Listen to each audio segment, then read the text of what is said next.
শুধু food blogging করলে কি টিকে থাকা সম্ভব ঢাকা শহরে? অবশ্যই সম্ভব, খুব ভালো করে সম্ভব। কত ইনকাম হয় ফুড ব্লগিংয়ে?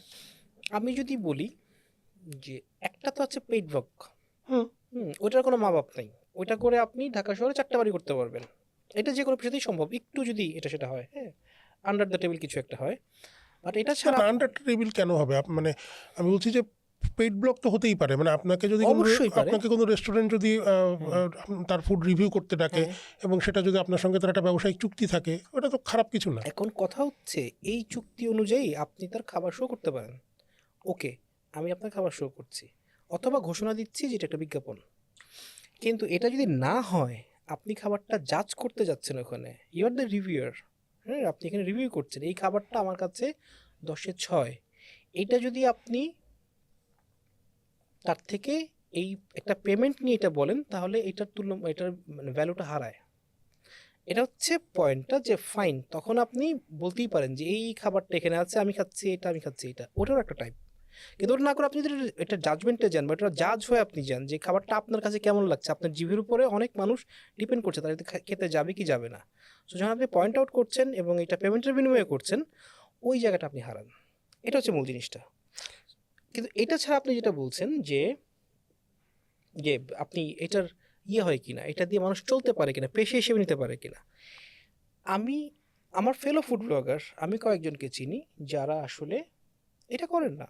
এটা না করে তারা ডিপেন্ড করেন হচ্ছে রেভিনিউর উপরে, অর্থাৎ ইউটিউব রেভিনিউ, ফেসবুক রেভিনিউ, এটা দিয়ে তারা চলছেন। এবং খুব বেশি টাকা তো দেয় না ইউটিউব, ফেসবুক। এটা দিয়ে তারা ঢাকা শহরে বাড়ি করেছেন, এটা দিয়ে তারা গাড়ি করেছেন। আমি বলছি যে শুধু ইউটিউবের টাকা, শুধু ফেসবুকের টাকা, শুধু ইউটিউবের টাকা, শুধু ফেসবুকের টাকা। আপনি মানে এক ফেসবুকে যদি আপনি $2000 রেমিটেন্স পান প্রতি মাসে শুধু ফেসবুক থেকে, তাহলে আমি চাকরি করবো না। এক্স্যাক্টলি। না, কিন্তু সেটা ফেসবুক আসলে কি দেয়? অবশ্যই দেয়। আমি পাচ্ছি না, কারণ আমি ওই এফোর্টটা দিচ্ছি না। আপনি যখন, এটার ব্যাপারে খুব একটি ইন্টারেস্টিং ব্যাপার যে প্ল্যাটফর্মগুলো খুব ভালো করে বুঝে ফেলে যে আপনি আপনার এফোর্টটা দিচ্ছেন না ফাঁকি দিচ্ছেন। যখন আপনি আপনার হার্ট অ্যান্ড সোল এফোর্ট দিবেন, ও আপনাকে দিবে।